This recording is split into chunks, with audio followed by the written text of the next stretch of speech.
তোমাকে ভালোবাসার পর থেকে আমার উপর ভর করে আছেন দেবী শৈলপুত্রী। দেবীর এক হাতে পদ্ম, অন্য হাতে ত্রিশূল। আমার হাতে ফুল, অস্ত্র কিছুই নেই। পদ্মফুল ছিঁড়ে কুটি কুটি করা আমার নিত্যদিনের স্বভাব। আর ত্রিশূল দিয়ে মারার মতো আমি ছাড়া আমার আর কেউ নেই।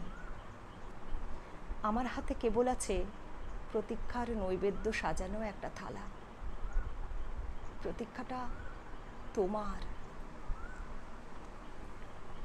নির্বাণ নয়, বরং তোমাকে প্রাপ্তির জন্যে আমি তপস্যা করতে পারি বছরের পর বছর।